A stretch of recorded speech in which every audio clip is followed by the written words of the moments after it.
કીધું તેમ નવું એપિસોડ છે, નવું ચેપ્ટર છે આપણા માટે.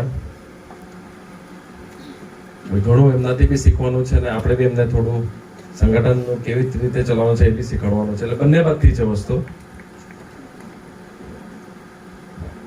એક ફિલિંગ એ પણ છે કે આટલા વર્ષોથી જેમના સાથે આપણે આમને સામને હતા, આજે સાથે જોડાતા છે, તો એ વસ્તુ એ પરિસ્થિતિ છે.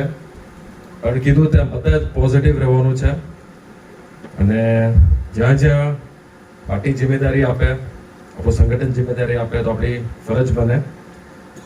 તો એ સાથે વિચારીને કાલનો આપણે એક પ્રોગ્રામ રાખ્યું છે 11 વાગે સિલ્વસ ઘરે, આપણે સિલ્વસ ઓફિસ પર આપણે બધા ભેગા થઈએ. ત્યારબાદ આપણે ત્યાં જશું, આપણે અટલ ભવન પર.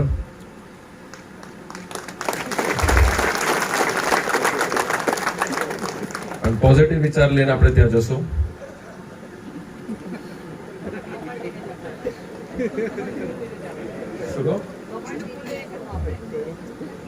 તો આપણે બધા કાલે ભેગા થવાનું છે. 11 વાગે આપણે ભેગા થશું, સાથે જશું. આપણે આપણી તાકાત બતાડશું, આપણી શક્તિ બતાડશું, આપણું સંગઠન બતાવશું. અને પોઝિટિવલી આપણે ત્યાં જશું, મુલાકાત કરીએ. આપણે કીધું તેમ આપણે બધાએ સાથે મળીને ચાલવાનું છે. એ લોકોના પણ ઘણા કાઉન્સિલરો છે, એમના મેયર છે, ઘણા મેમ્બરો છે, પાર્ટી મેમ્બરો છે. એના સાથે પોઝિટિવ આપણે રહીએ, સાથે ચાલીએ. અને એક વસ્તુ કહીશ, તમે જરા ચિંતા નહીં કરતા, તમારા માટે હું પોતે એકલો કાફી છું. ટોટલ કમાન્ડ હું રાખીશ, હું સંભાળીશ. મમ્મી તો છે જ, પણ ફિલ્ડમાં તમારા સાથે હું રહીશ.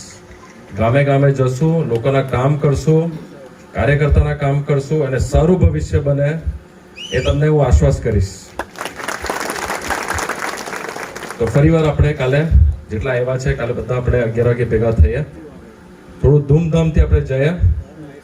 હા, એ બધી વ્યવસ્થા કરી લો. જો આજે તો બહુ ટૂંક સમયમાં બધા આજે અહીંયા ભેગા થયા છે.